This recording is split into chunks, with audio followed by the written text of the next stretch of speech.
അല്ല അങ്ങ് എങ്ങനെ പറഞ്ഞു കഴിഞ്ഞാൽ ഇത് തന്നെ എന്റെ സാറേ ചർച്ച തീരാറായി. ഏതെങ്കിലും ഒന്ന് രണ്ട് അവകാശങ്ങൾ നഷ്ടപ്പെട്ടിരിക്കുന്നതിനെ പറ്റി പറയൂ, നമ്മൾ അത് ചർച്ച ചെയ്യാം. ഞാൻ ആദ്യം പറഞ്ഞ രണ്ടവകാശം അങ്ങ് തന്നെ ചൂണ്ടിക്കാണിച്ചല്ലോ, പിന്നെ എന്തിനാണ് ഞാനത് വീണ്ടും പറഞ്ഞുകൊണ്ടിരിക്കണേ? ഏത് അവകാശം നഷ്ടപ്പെട്ടെ? അല്ലല്ല സ്വയംഭരണ അവകാശം നഷ്ടപ്പെട്ടു എന്ന് പറയുന്നത് എന്തിനുള്ള സ്വയംഭരണ അവകാശം? മതപരിവർത്തനത്തിനുള്ള സ്വയംഭരണ അവകാശമാണെങ്കിൽ യെസ് നഷ്ടപ്പെട്ടു. വേറെ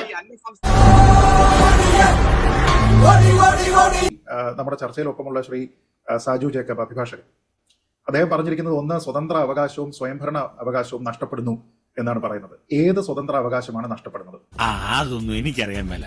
അബ്സല്യൂട്ട് റൈറ്റ് ഒന്നുമല്ല FCRI എന്ന് പറയുന്നത്. വിദേശത്ത് നിന്ന് പണം കൊണ്ടുവന്നതിന് ശേഷം ഒരു അക്കൗണ്ടബിലിറ്റിയും ഇല്ലാതെ എന്ത് വേണമെങ്കിലും എങ്ങനെ വേണമെങ്കിലും ചെലവാക്കാം എന്ന രീതിയിലത്തേക്കുള്ള അബ്സല്യൂട്ട് റൈറ്റ് അതിനില്ല. അത് നിയന്ത്രണങ്ങൾക്ക് വിധേയമാണ്. അങ്ങനെയൊക്കെ വഴിയില്ല. രണ്ട്, ഒരു സംസ്ഥാനത്തുള്ള പ്രവർത്തനത്തിനെ മറ്റൊരു സംസ്ഥാനത്തേക്ക് വ്യാപിപ്പിച്ചാൽ അത് കേന്ദ്രത്തിനെ അറിയിക്കണം എന്നാണ് പറയുന്നത്. അറിയിച്ചാൽ എന്താ പ്രശ്നം? അറിയിക്കുന്നതുകൊണ്ട് എന്താ കുഴപ്പം? ഒറ്റ കാര്യമേ ഉള്ളൂ, പ്രൊസലൈറ്റൈസേഷൻ എന്ന് പറയുന്ന ഒരു കാര്യം നടക്കില്ല, മതപരിവർത്തനം എന്ന് പറയുന്നത് നടക്കില്ല. അതൊരു അവകാശമാണോ? അല്ല. അത് ഇന്ത്യയിലെ നിലവിലുള്ള നിയമം അനുസരിച്ച് പറ്റില്ല.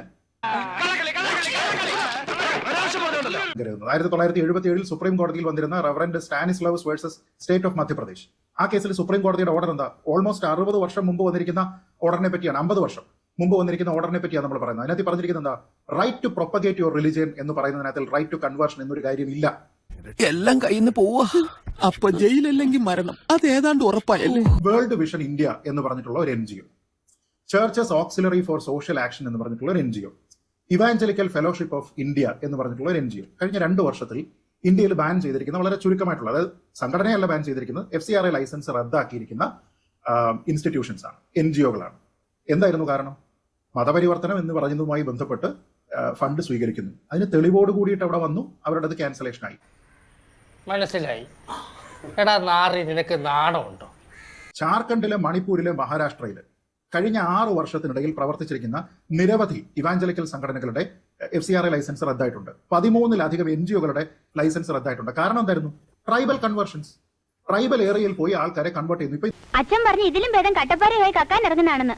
അങ്ങേക്ക് അറിയാലോ, സാധാരണ ഇംഗ്ലീഷ് പദങ്ങളല്ല നിയമത്തിൽ കൃത്യമായിട്ട് ഇത് നിയമപദമൊന്നും അല്ല.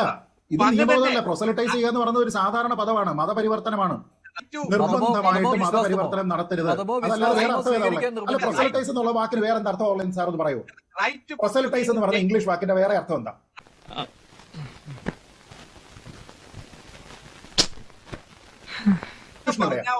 അങ്ങ് പറഞ്ഞ ഒരു വിധി ഉണ്ടല്ലോ, ആ വിധിയിൽ തന്നെ പറയുന്നുണ്ട് right to propagate your faith, but you have no right. That does not include proselytisation എന്നല്ലേ ആ വിധി? ഒരു വ്യക്തിയെ നിർബന്ധമായിട്ടും മതപരിവർത്തനത്തിന് ചെയ്യാൻ പാടില്ല